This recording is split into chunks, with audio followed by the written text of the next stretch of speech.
Hello and welcome to the fitting video for the TDCI and Puma Slickshift. Just going to start with a bit of an introduction on what you'll get in the box. So these are the main components, or these are the components that you get in the kit. There are 4 main components and then some fasteners just here.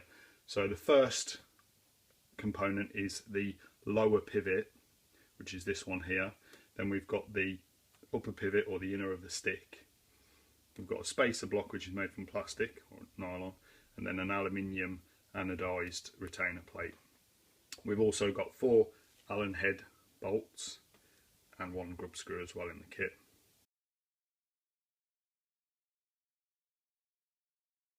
Okay, so the tools you'll require for fitting the Puma Slickshift are pretty basic. This is everything you should need. You might need the odd thing extra if you come against something difficult. But basically I've got a copper and a hide hammer here. One end's copper, one end's hide. I've got a 1/4 inch ratchet with a 5mm Allen head, a 4mm Allen head, and then a T20 Torx bit. I've also got some multi-purpose grease because you'll be needing a lot of that. You can use lithium grease as well. Okay, so before we get near the car, there is a little bit of assembly that needs to be done before we can start taking pieces off the car. So to begin with, basically all we need to do is assemble these 2 components. So we've got the lower pivot and the inner stick, or the upper pivot if you like, and they basically go together like that, and then are retained via a grub screw together like that. Now these aren't just a push fit, they are an interference fit for obvious reasons. We don't want the gear stick spinning round or it coming off or anything like that. But it is worth knowing or noting that the Puma Slickshift is for left-hand drive and right-hand drive, so it's the same component, it's just how you assemble it that differs. Now there are 2 drill marks on the lower pivot, and they are in a shape of a V. If you're looking down, they're in a shape of a V, and whichever way you spin it changes the direction of the V. So if you're looking to assemble this, if you're looking for a right-hand drive car, if you're looking down on the pivot here, and the hole marks are here and here, that's right-hand drive. So like that, the hole marks are here like this, and if I assemble and line up the grub screws, it will fit perfectly for right-hand drive. Okay, and if you're after left-hand drive, then you're going to want the holes here and here, so that the V shape's like that. Okay, so to assemble, we're just going to pick which way around we want it, and obviously I want to go for the right-hand drive here, so I'm looking at my stick, getting the holes in the V shape at the lower end, and then it's simply a case of aligning those together. So I'm going to put them in like that, and then I'm going to need to use the copper hammer to drift it together to get it to come together. I've got the holes perfectly aligned, and I can get the grub screw in there. So if I wind the grub screw in now, that will align. I'm just going to put a bit of Loctite on it also, just to save it coming out. And then using the 5mm Allen head, I can just wind that in so that it doesn't come out. There's no need to go absolutely bonkers with tightening it.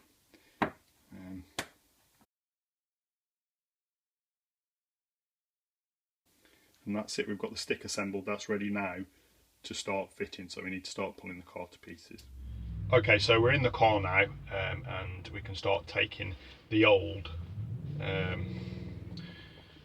porridge stirrer out. So this is my own car, it's done 132,000 miles, give or take, and it's just awful, it really is. I mean, that's neutral, that's third, and it's pretty much like that in every gear.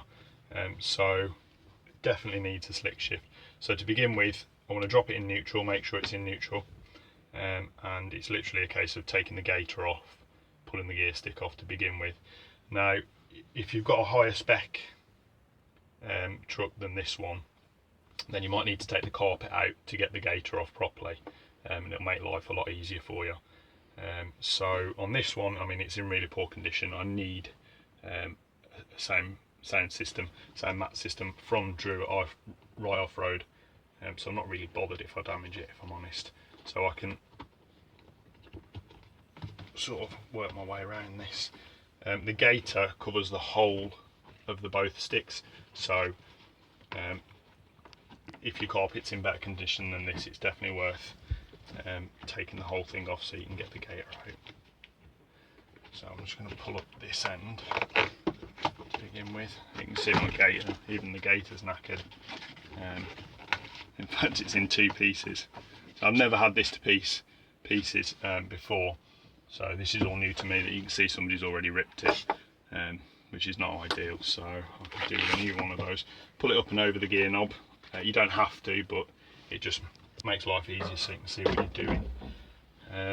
With that out the way, we're at the gear stick, so I'm in neutral, and to get the gear stick itself off, all you need to do is there's two ears here either side of the stick. If you pull them apart and then lift the gear stick, there's not a very good fit on there, and the gear stick just pulls off.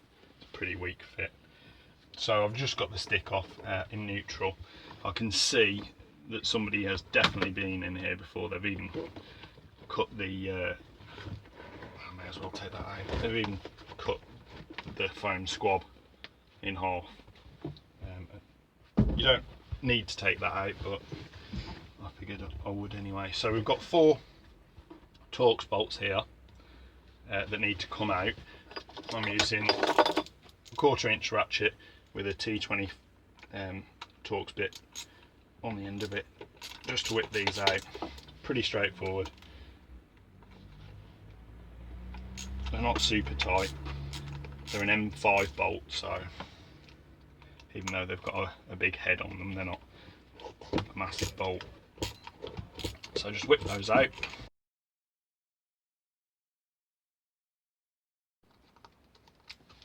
Like that. And now this whole assembly will just pull straight up, hopefully, and out, like so. There we go. And it's in pretty poor condition. As you can see, there's no grease or anything there, and it's definitely seen better days. We've also got this component here, which is in the quadrant in there, that sits like that. Everything's really dry. Let's take that off there. If we want to hang on to that piece, the cup that's the lower part, we want to hang on to this rubber.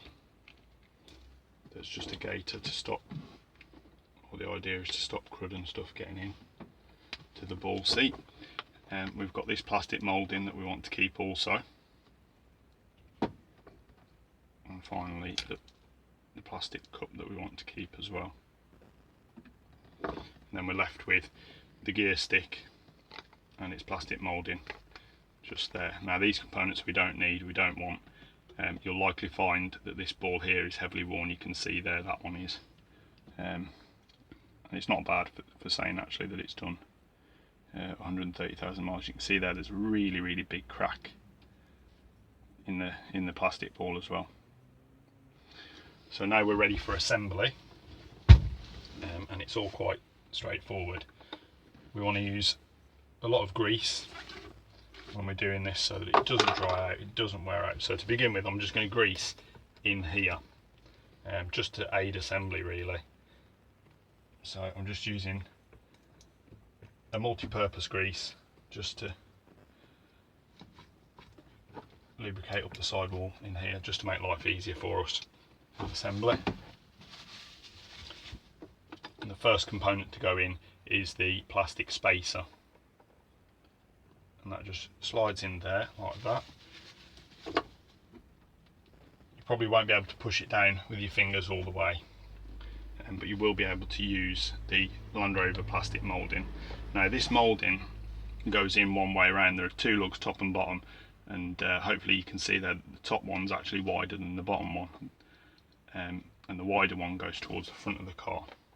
So that will drop in there, and then I'm going to use the hide hammer just to tap this down, and that will seat the plastic spacer below. There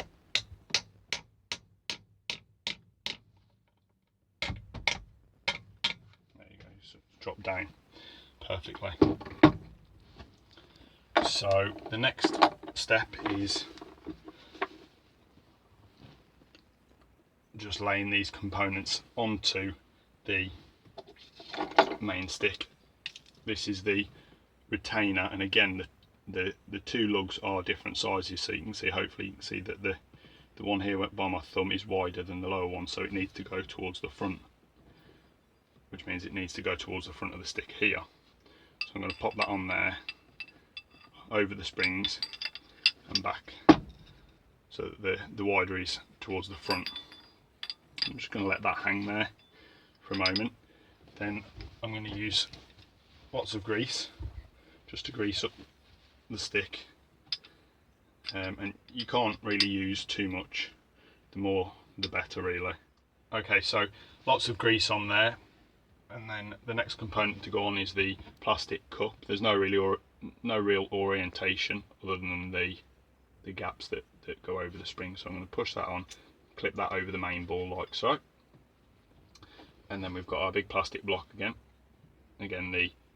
the wider section towards the front, and that goes on like that, slips over the cup as well like so, and then this aluminium piece will drop over onto the plastic. Okay, so this is an injection molded piece of plastic, so if it doesn't quite fit in there like my one's not, you can put a leading edge on the plastic before you put it in and it'll just go on a bit easier, or you can just tuck it in the back section, the thinner section, and then just should be able to give that a tap, the little plastic bit a tap, and it will just tuck in nicely. So I'm just going to do that.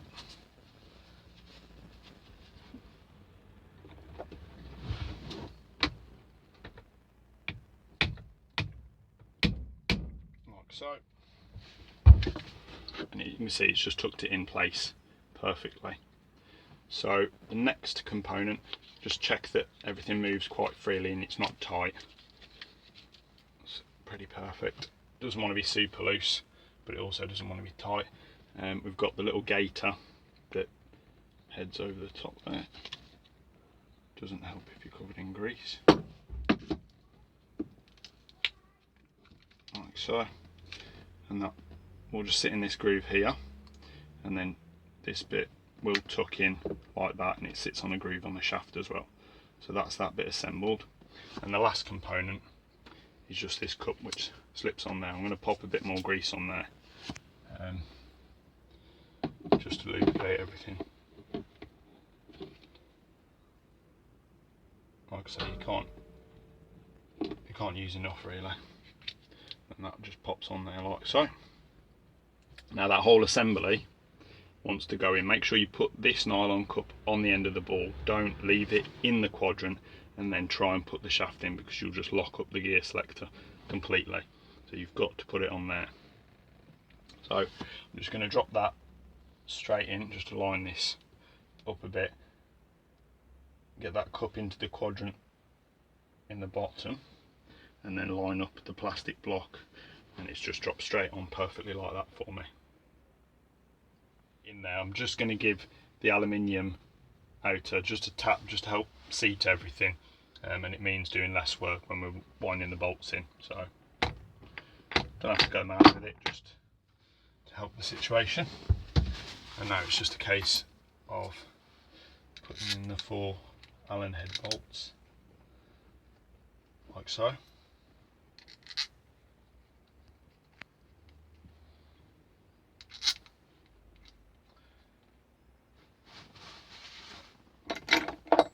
And then switching tools to the 4mm Allen head on the 1/4 inch ratchet. I'll just do too very quickly.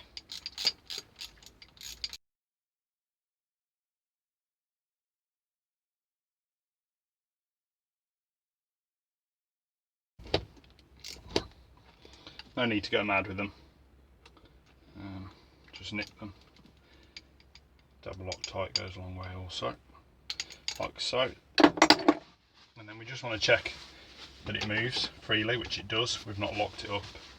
If that was solid, then it's likely to be the very lower plastic cup has dislodged, and you've just got to rip it back to pieces and just check that. So from there, I just want to put a little bit more grease in the top here, like that.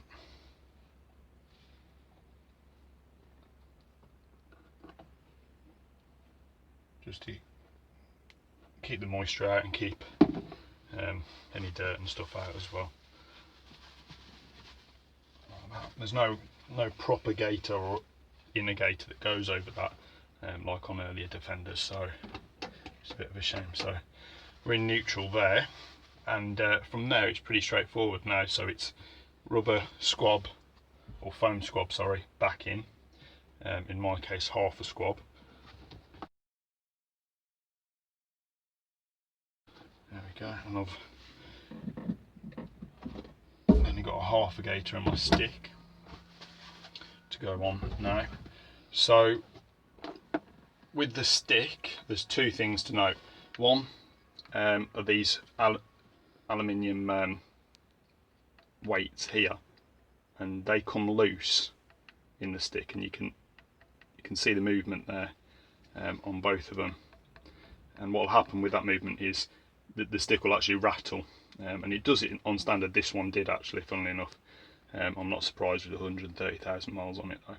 So what you can do is you can actually glue up these spacers, these weights, by just running some super glue around them, or alternatively you can cut the plastic and just take them out entirely.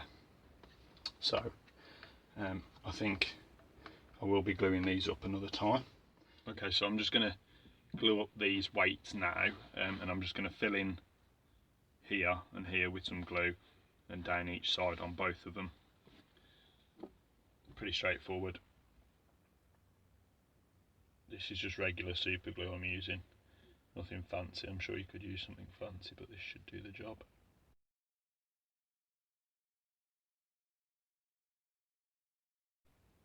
Like so.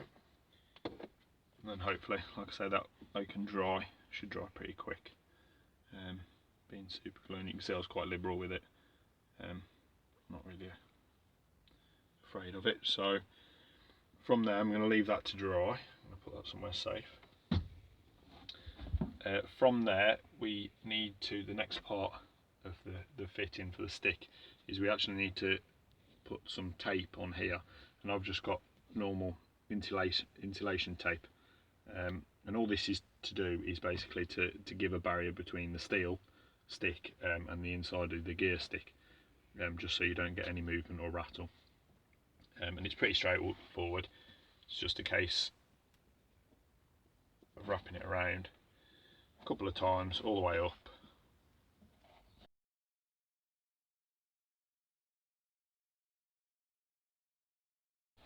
You don't have to use anything fancy tape wise.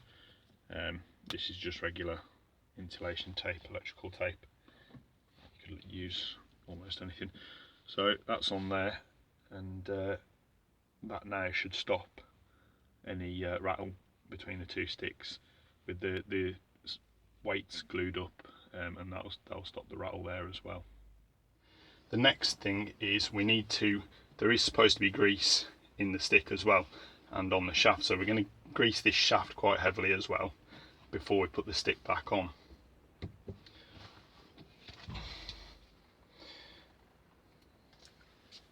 The reason for putting grease on this stick is for two reasons. One, it's to aid disassembly, and two, it's just to stop any rattling between the now steel stick and the aluminium that's on the inside of the gear stick. So I've just greased that up like so. So now literally just a case of putting the gear stick on. The gear stick obviously will only go on one way round, so push it on, flick the ears over, and then you can see they've just clipped down. Well, from there now I actually want to give it a couple of extra hits down on the gear stick to fully seat it onto the inner steel shaft, and I'm going to use the hide hammer to do that. So you'll actually feel it go down. You can pop a bit of cardboard on there as well, if you've got a nice aluminium gear knob, just to stop it from getting damaged. And that's pretty much it. I know now that the stick is seated on the shaft, the weights are glued up, everything's greased heavily, and now that's the Slickshift fitted. So I'm in neutral there, first, second, third, fourth, fifth, sixth, and reverse. There's a lot less slack in all the gears as well. Everything's just that bit tighter, and that's pretty much it. So it's gaiter back over the top, or half a gaiter in my case, and then if you've taken your carpet out to do the job, obviously carpet back in, and there you go. Definitely need a better carpet, and that's it, pretty much all done.